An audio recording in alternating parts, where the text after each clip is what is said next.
Okay, our last speaker is Dr. Mark VanGessel, our extension weed scientist. All right. If you need me to be Vanna for you, handing them out. Oh, thanks. All right. Thank you, Mark. All right. So I'm just going to do a little recap of some of the research we're doing this year. It seems like everything's continuing on. There's no stop this year for research, but we are getting to the end of the season. But anyways, the research we're doing this year on agronomic crops. And so, um, the season really seemed to start with the phone calls about Italian ryegrass. I got more phone calls about Italian ryegrass this spring than I have in probably the last 10 years combined. How many people had problems controlling Italian ryegrass? Yeah, there's a few hands going up, and I don't have a good explanation for it. I think part of it is, we're going out early spring, burning down Italian ryegrass, which number one is not very susceptible to glyphosate. If you look at the label as to maximum size of Italian ryegrass at normal use rates of glyphosate, it's about 3 to 4 inches, so it's a pretty small at that time of application. The other thing is we're going out early year. The weather is up and down. It might be 85. I'm exaggerating that one, but it may be 60, 65 the day you sprayed it, but it might have been 45 the day before, and it'll be 35 the day after. So the weather's up and down that time of year. Seldom is it just water and glyphosate in the tank. A lot of times it's might be a fertilizer, might be a pre-emergence herbicide. We're putting more than just water and Roundup in the tank. So whether that's contributing to our problem, whether it's the environment or whether there's something else going on. So Kurt Vollmer, the Extension Wheat Specialist, University of Maryland, and myself, we've collected, and a number of people here on the wagons have donated some seed to us.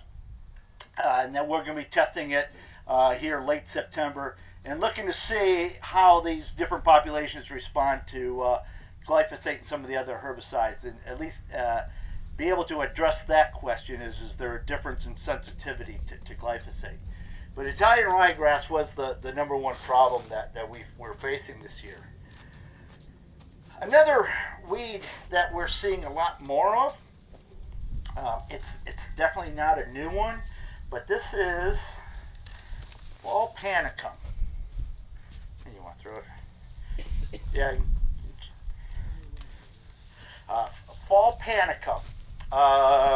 Fall pan. This is a pretty robust one that we've got here. It's an annual grass. Comes up from seed each year. But we're finding this more and more throughout the state. Fall panicum, like I said, it's been around for a long time. It's another one of those species. If you look at the glyphosate label, it says control it before it's 3 inches tall.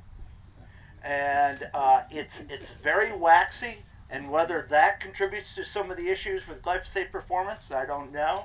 Just know we do need to spray it pretty, while it's small. Where we have seen problems with controlling it is where we're using glyphosate and like another burning type herbicide. Say if we're using glyphosate and Liberty together, a lot of times that will miss it. If it's small, glyphosate does a pretty good job on it. Another thing that's contributing to the problem of fall panicum control is a lot of our probably two most common residual herbicides, dual or metolachlor and the acetochlors, are not very good on fall panicum. The pyroxsulfone products like the Zidua and Anthem, they do a very nice job on fall panicum and really do help us out.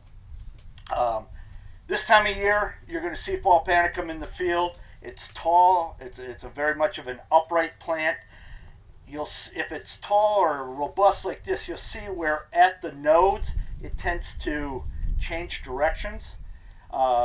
Very waxy, no hairs either on the leaf upper side or leaf lower side, nor on the stem. The seed head, when it comes out, it's very much like a panicle, very open seed head. Surprisingly, very little around here has started to produce seed heads. One of the things you might confuse it with is Johnson grass, but a Johnson grass plant at this size is going to have a rhizome on it. So you look at the rhizomes, whether that's there or not is very diagnostic.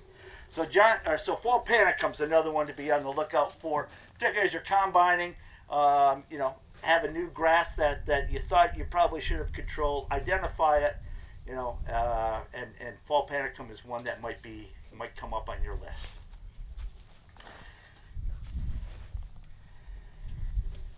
One of the projects we had this year, we were looking at atrazine, reduced rates of atrazine. Probably have all heard that the EPA is reevaluating atrazine. It's going through its periodic review. All pesticides need to go through a re-registration process of about 10 years. And this is just the time that atrazine is coming up. And so one of the things that the EPA is proposing is reducing the rate of allowed amount of atrazine in many of the watersheds due to levels of atrazine found in water. If that it's out for comment right now. If that goes through, it looks like some areas may be limited to as low as like 1.5 pounds of total atrazine per year. So our study we set up was looking at within those sort of constraints, if that's kind of the worst case scenario, what's the best time to use some of these lower rates of atrazine. And one of the things with our trial, we were looking at atrazine as a pre-emergence herbicide, then atrazine as a post-emergence herbicide. And we found that from our preliminary looks at the data, as a post-emergence application in combination with an HPPD herbicide like Callisto, like Laudis, like Impact or Armazon, really did a nice job for us. It gave us pretty much clean plots up through this time of year. In this particular trial, we did not have a lot of morning glory, and that's one that I expect we're going to see maybe a few more problems with if we're restricted to 1.5 pounds of atrazine for the whole season. But on our smaller seeded broadleaf weeds like palmer, Jimson weed, lamb's quarter, that a pound of atrazine in combination with these HPPD inhibiting herbicides as a post spray looked very good.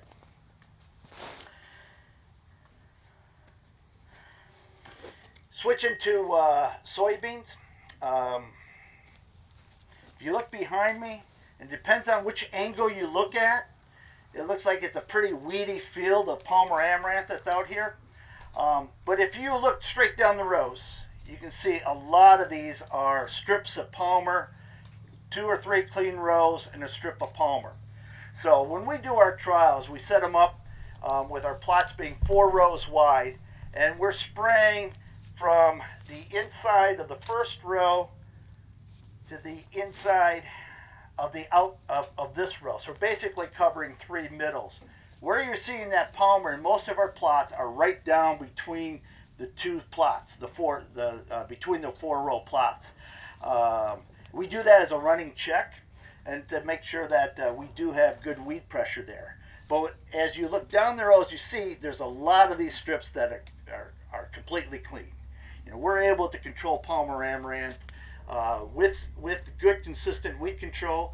The big key that I find is timing. That as long as we go in and are spraying palmer amaranth when it's 3 to 4 inches tall, and if we need to, using a residual herbicide at that point, but oftentimes with a single application giving us full season control. Even in these plots with 30-inch rows, we're able to get good full season control with a timely herbicide application. Question is it's hard to hit that timing. When you've got 3 inches of rain, you've got wind, it's just hard to hit that timing. So what do you do when you start to get a little bit behind there? Historically, I had found that Roundup and Liberty as a combination did okay up to about 5-inch tall Palmer Amaranth, but once it gets beyond that, it's not really controlling it. I had a demonstration here at the end where we looked at Liberty and 2,4-D and the 2,4-D Enlist combination over the top of soybeans. When the Palmer Amaranth was about 6 to 8 inches tall. And that seemed to do a pretty good job. We're definitely not at 100% control. We're more at about 80% control. I think if we had 15-inch rows, we canopy, we'd probably be okay. But with 30-inch rows, we still got some plants sticking up through there. But that combination of Liberty with the Enlist choline on the slightly taller Palmer Amaranth may be the way to go if you start to get behind. We know from some of the other work that we've done, once that Palmer Amaranth gets 12 inches tall or more, I mean, the best we can hope for is to burn it off. Talking about control at that point is really 2 applications of a post-emergence herbicide.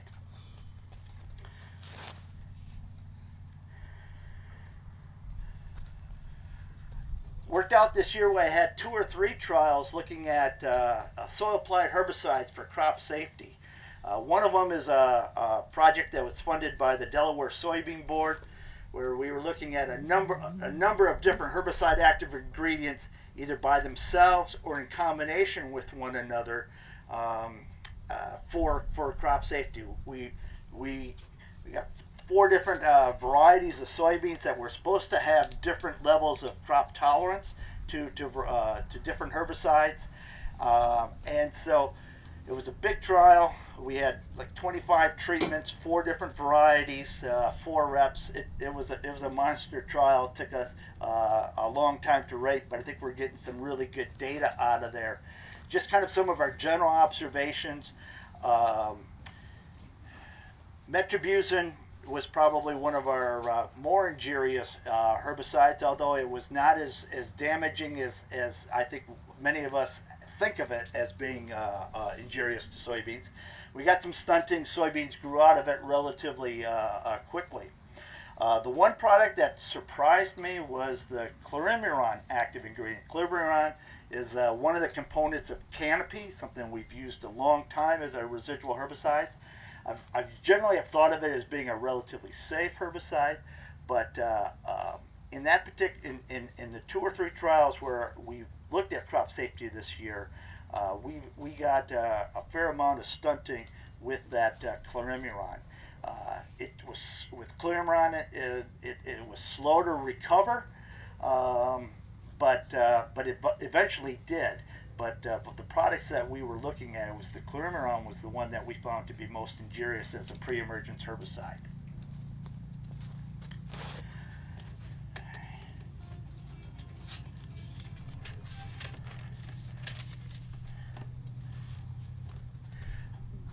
We've done a lot of work with cover crops for weed control. Having a cover crop that's terminated shortly before planting soybeans, or even planting green, where we're planting into the cover crop before we terminate it, is really helping us out in terms of suppressing weeds. We end up with fewer weeds in the field, and then those weeds that do survive, their growth is slower. It gives us a wider window for our post-emergence applications. What we have found over the years is that it seems that the timing of terminating that rye is more important than actually the amount of biomass that we get out of it. When we went into this idea of using rye for cover crop, initially we were looking at it in an organic system.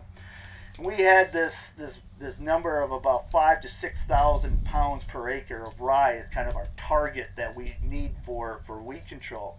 And over the years, we're finding that even modest levels of rye, 2,500 to 3,000 pounds of rye, provides us good weed suppression. May not be as good as those higher levels, but provides us a noticeable amount of weed suppression that, again, helps to extend our window of our post-emergence spray. With the post-emergence, with rye, question often comes up is, what happens to the herbicide that I'm applying over the top of that rye? How much of that herbicide is actually getting to the ground? We started a study last year in combination with Penn State and Virginia Tech where we're looking at that. We terminated our rye when the rye was in the boot stage or in the heading stage. And at the time of termination, we put out little petri dishes with soil. And we sprayed Zidua over the top as our herbicide of choice. We sprayed Zidua directly over the rye. We took those petri dishes out and replaced it with another set of petri dishes, and then we irrigated the field, put about 4/10 to half an inch of water on there to see how much of that Zidua that may have landed on the rye washed off and eventually hit the soil. So now what we've done is taken those petri dishes and we're growing them out with a bioassay to get a reference as to how much of that herbicide actually reached the soil and did what we expected it to from a residual standpoint. So don't have a lot of data on that as far as how effective that herbicide was in terms of washing off, but hopefully by our January meetings we'll have some data we can talk about that. The last one I wanted to talk about was a project we're working on with a group across the United States looking at harvest weed seed control. We're looking at,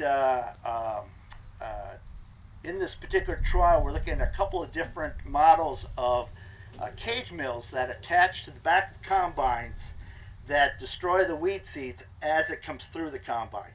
So the concept is as the straw and the chaff gets brought in, the straw and the chaff gets separated. Weed seeds are primarily in that chaff, and then that chaff is directed into these cage mills. Cage mills are a series of rotating bars that smash the seeds and kill the seeds before they go out the back of the combine. We're doing it in a couple of fields that have some Palmer amaranth. We're also looking at feeding different weed species into the combine and evaluating them for how well these machines work in terms of destroying the weed seeds. In our preliminary study, we were looking at about 97% of the seeds that actually got to the cage mill were destroyed by the cage mill. So I think it has some real potential. The thing is, though, in order for us to collect the weed seeds, at harvest, that means that those plants have been there full season. So it's not as if we're reducing the weed competition during that season. What we're doing is reducing the number of seeds that are going back into the soil. The seed destroyers, in this case, we're using a brand Harrington seed destroyer. It does require additional horsepower. There's additional fuel consumption associated with it. And we're doing it at a number of locations across the U.S., so looking at the durability of these units as well. So we're still very much in the preliminary stage on this one, so stay tuned. But so far, results have been pretty promising. Next question is, or one of the other questions we're asking is, how long before we start to see the effect of using this on the cage mills? That's going to be somewhat species dependent. Those species that have longer seed life in the soil is going to take a little bit longer. Fortunately, Palmer amaranth is one of those species that has a relatively short seed life, so hopefully we can start to see effects within a matter of 2 to 3 years. I'm going to leave it at that. Open up for if there's any questions, or anybody have any questions? All right. All right, I'll let's be give around for Mark dinner. a big round of applause.